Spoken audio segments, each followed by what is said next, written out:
Hello and welcome to Sweet Spot DFS. This is a review of the ZOZO Championship where Tiger Woods is your winner. He won by 3 shots over Hideki Matsuyama, who was that was his hometown country. It was in Japan. He's Japanese. But more importantly, Tiger gets his 82nd victory on tour, which ties the most of any other PGA player. Ties Sam Snead. Sorry this is coming out so late, but I like to do a review on every single golf tournament that I do a preview for, just to go over kind of the process and to see, you know, we can reference this video for next year's preview video. That way, you know, we're not just continuously making up stats or proclamations as to what we think is right or what we think is good. We'll have evidence here. It's better than I think what most DFS industry people do. So let's go ahead and get into the spreadsheet. I always pull up the recent form tab in these review videos because I keep track of what the optimal lineup is, what the $1 GPP lineup is as well. And so here you have highlighted in the light blue are all of the golfers within the $1 GPP winning lineup. And then all the ones with a little tick mark here, those are all in the optimal lineup. So for the $1 GPP, the winner of that tournament, he had 569.5 points. I don't know if you guys can see that on the edge of the screen there. So let me just go ahead and drag it over. So he had 569.5 points. The optimal lineup was 593. So the guy was really close. And I mean, if you look at the color scheme here, he had one guy that was 13th. The rest of the other golfers were inside the top 10. And I always say this, you usually want first or second, or you want first and second, and then somebody else in the top 5, and then 2 guys inside the top 10, and then somebody in the top 20. So, I mean, this guy had it. He had all of that. He really had 3rd place. He didn't have first and second, but he had 3rd. Either way, he's really close to the optimal lineup. And he spent $49,900 out of $50,000, so he left $100 on the table, or $100 on the table. So again, kind of goes in line with, I would say, the more we do these reviews, the more you're going to see leaving money on the table doesn't really matter in winning tournaments. The optimal lineup was 49,100, so yeah, you would have had to have left 900, but in a limited field like this, you easily could have went from you could have went from Rory to Hideki, and you would have got 5 more points. You would have beat first place, and that would have dropped you down $800 from that lineup, and you would have had 49,100. So if you were making kind of your pivots, that's how that would have been done. So it works out. One thing I don't really do, I added the points of the DK just for these top guys because I want you guys to see kind of what I see. If usually I pull this from DraftKings by just looking up their names with, well, you can't search their names, but if you go through, you know, as many lineups as it takes to get this information, you can populate it. Now, I didn't have any point totals for Shane Lowry. I'm assuming that's because no one played him. And if there was anyone, it was very little. He probably would have been a good play. I have no idea what his points were, but I'm assuming, I mean, he's at an $8,000 price tag. He would have had to have scored more than, geez, I don't even know. Probably would have had to score somewhere around 90 to 95 points in order for him to overtake anyone that was at 69. And then also to make like some kind of change with the rest of the players up top. But I'm pretty firm on the optimal lineup being who they are that I have marked and their point totals. And obviously you guys can do the calculations now that they're right here. So that's another good thing I like doing, just, you know, providing just a little bit more information for you guys to see. I'm going to go ahead and go to the DK page. We really don't have, I mean, you guys can see the tabs down here. I don't have anything else to show you guys, really. So I would go to course history, but this is the first time it's been played. Results, we could see what the scores are, just so you guys can kind of get a glimpse. So I'll kind of keep track of the leaderboard here. Tiger won it pretty convincingly. Hideki, I mean, I like to root for the hometown favorite, and I kind of wanted Hideki to win. I mean, I played a lot of Hideki, so that's one of the reasons. But I'm not gonna be bothered that Tiger Woods won, honestly. And Rory was up there. Rory is just, he's going to be a competitor in all these tournaments. Obviously, he's really good, but the fact that he kind of goes undetected in a lot of these tournaments, it's kind of telling. I mean, the thing with him in most tournaments is he kind of backdoors his way into a top 10. This time he didn't really. He still shot a good round 67 on Sunday, but it wasn't like leaps and bounds better. Which reminds me, now that I think of it, so when I looked at the course history, I'm going to go ahead and bring that down or bring this up. I was a little off on the yardage, I think. Now that maybe not.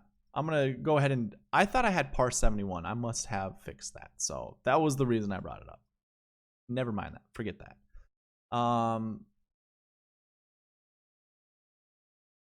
So we're talking about Rory. Rory is just one of those golfers that I'm probably gonna. This is actually turning out to be a really good year for the PGA Tour. Honestly, if all of these golfers remain competitive at the top, you've got Justin Thomas, who I think is still one of the best golfers with form. You have, well, Tiger, obviously. Who knows how much he's going to be playing and how competitive he will be at a lot of these tournaments. Hideki's always consistent, but then you have Rory that's going to find his way in the top 10 a lot. And Xander Schauffele, like, he's going to...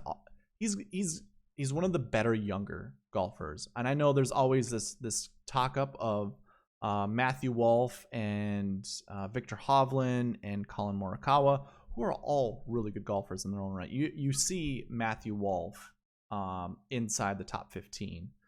I don't know where the rest of the guys are, but Xander got 10th, obviously. Danny Lee, with really good form coming into this tournament, finished 10th.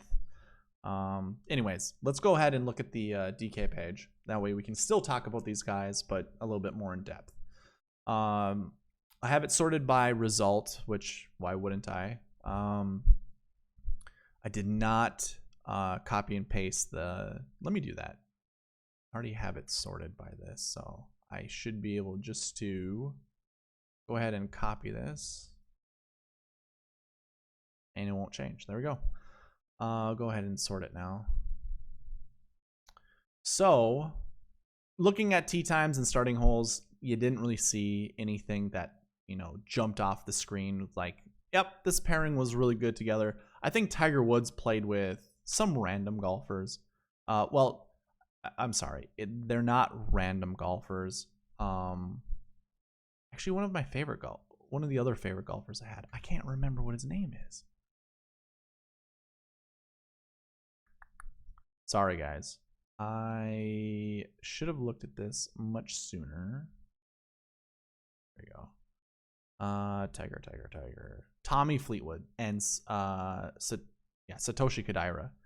So Satoshi is really the only guy that I didn't really think much of. And I thought Fleetwood, I can't remember exactly what I said in my preview video, but I didn't star Tiger because I just, the knee issue, but I thought Fleetwood, regardless of how Tiger was going to do, whether it was good or bad, he was going to do well. Obviously, 22nd place isn't anything to, you know, brag about. So I was a little off on that. And now that I have it by tee times, I mean, we can just scroll through this really quick and just try to find, you know, double green, basically. Look at that. Look at that lineup. Corey Connors, Daniel Berger was a golfer that I really liked this week. And Matthew Wolff was just one of those that I also liked. You could have paired all three of those golfers together, and you would have done pretty well. I mean, 6,500 with $7,200 golfers, pretty decent. But man, that group just kicked it out of the, well, hit it out of the park. Not really kicked it, but hit it out of the park. Yeah, I don't see any other double green. Do we have one here? Sure. Billy Horschel and Keegan Bradley. I was more on Keegan than I was on Billy, but, you know, Billy wasn't a bad play. Is this another one? No. I honestly thought Jordan Spieth would do better. We'll get there. I really like. So I should have said this on the preview show because I was thinking it. The 3 Ps. That's basically right here. Peas in a pod. I really liked Poulter. I liked Poulter because it was bent grass. I liked Palmer because it was bent grass. So when we get to the bent grass stats, you're gonna see those things actually held up. And then of course this group was a dynamite group. The fact that neither of the 3 finished first or second. I know Rory got third, but the fact that Rory's so expensive and the other 2 golfers at the top are also expensive golfers, you couldn't play Rory. So these guys had to finish 1 or 2 in order to consider them. And I had mentioned that I pretty sure, I think I actually said something very specific, like one of these guys would get first or second. I might have thrown a top 3 in there. I kind of want to think I did, but I probably didn't. But anyways, yeah, I knew that group was going to be pretty decent, you know, pairing them up with Palmer and Poulter. I mean, I had a lot of the good low price golfers. Like I was on a lot of the low price golfers. At least that's what I feel like I was. Maybe I wasn't. Anyways, let's go ahead, sort it by the result. We can go ahead and remove this because it's not, you know what? I should open up the odds. Ownership, or not ownership. Official world golf ranking. I mean, it's no surprise. 121 down here, Matthew Wolff. We know he has potential. He's not going to be 121 for long. Daniel, yeah, really nothing surprising about any of that.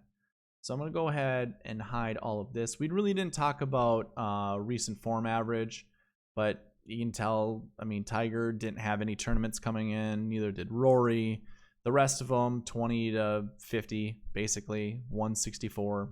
So recent form didn't look like it didn't really matter, but a lot of golfers who golfed last week, that looks like it mattered. And I thought it might. As you can tell, the ones under the last week bucket, the LWB, the ones are golfers who finished inside the top 20. I actually color coded the golfers who didn't golf last week as the 3rd most important ranking, and then anyone between 20 and 40.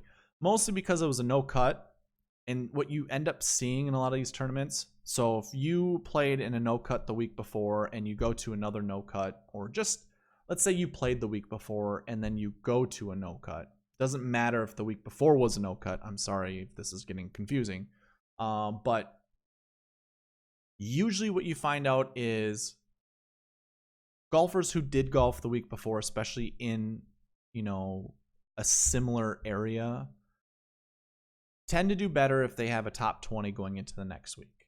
That's usually followed up by golfers who didn't golf or who missed the cut. Those are usually when I see every single week is kind of that same mold.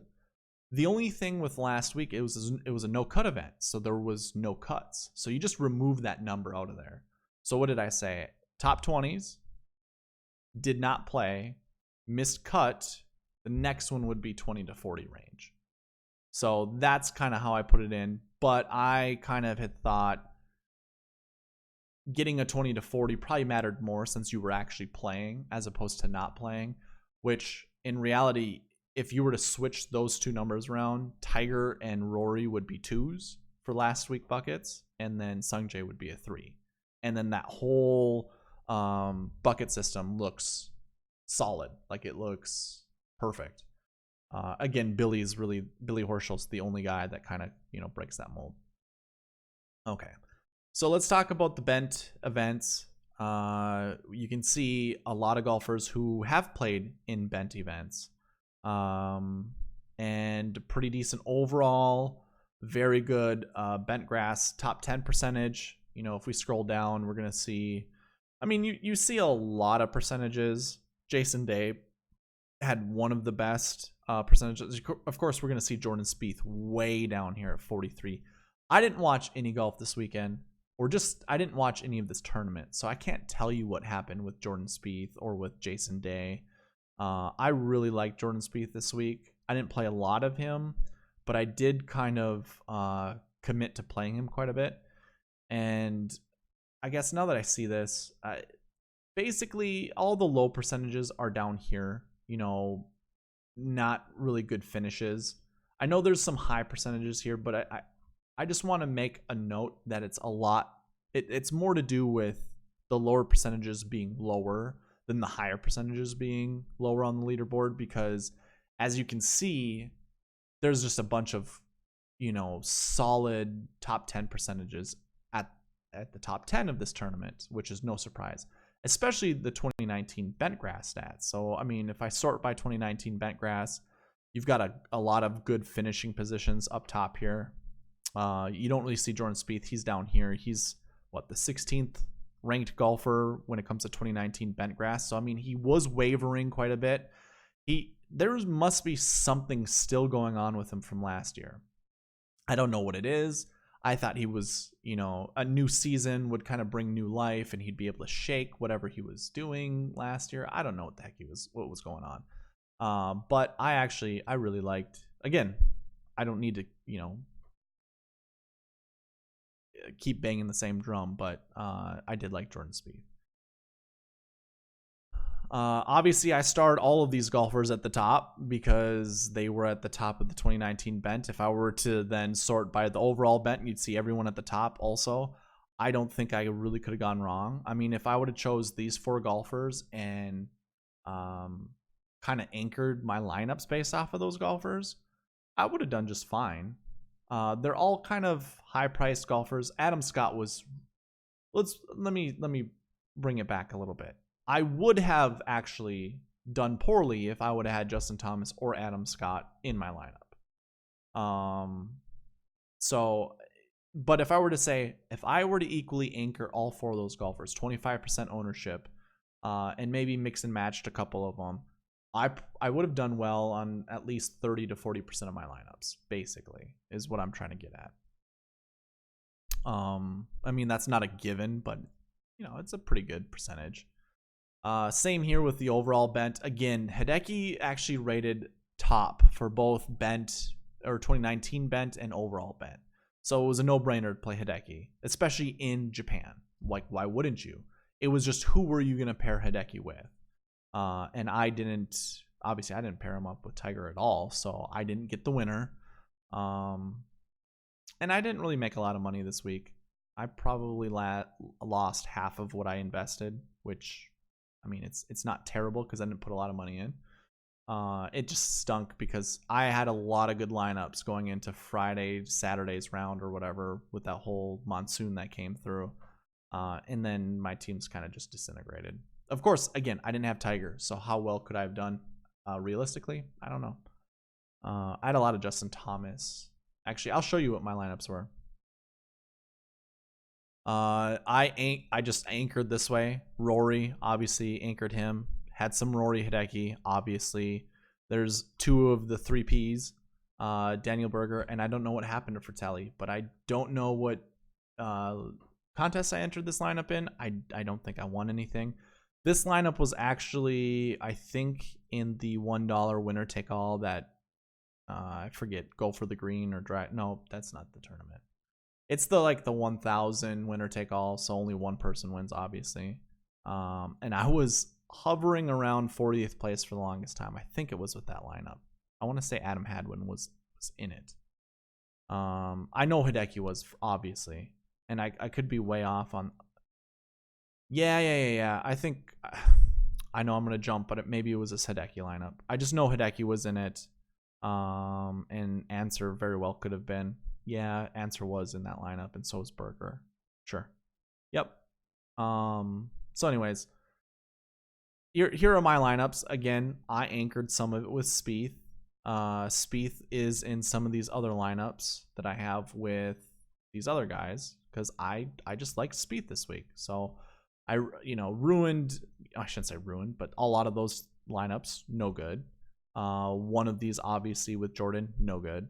The rest of them, I mean, like, it wasn't bad. It was just, I had too many golfers that I liked. Obviously, like Poulter, I liked Palmer, I liked Wolf, I liked Neiman. I mean, Fratelli and Day didn't do me anything. Neither did Finau or Leishman or Hadwin. I don't know what happened with Hadwin. Obviously, Perez and Bradley. So, I mean, if I would have just mixed the right golfers, Lashley withdrew. If I would just mix the right golfers, I know we can always say that, but I mean, I was on a lot of the on the golfers that did well. So, all right, there's enough of that being said. If we were to go over to the swing stats, as I call them, there's just not enough to really talk about, honestly. It was a limited field. I don't see anything bad. Oh, I'm sorry. This is by Bentgrass. My bad. Let's go sort that. Either way, not much to talk about. Sure, we still have some in here. All positives for tee to green. We got some negatives here off the tee. We knew it wasn't going to be like a off the tee type of golf course because it played shorter, so ball striking and accuracy mattered. But of course, we've got some negatives here in approach. Very high scores in green and reg. So it doesn't surprise me that these guys did well, considering how high the green and reg percentage is. And proximity, 5 of the top 7 golfers were inside the top 20 this week for proximity. That's what the color coding means. So the light green is top 20, yellow is 20 to 40, orange is 40 to 60, and all that good stuff. And then birdie or better percentage. So I know we can't see the golfers over here.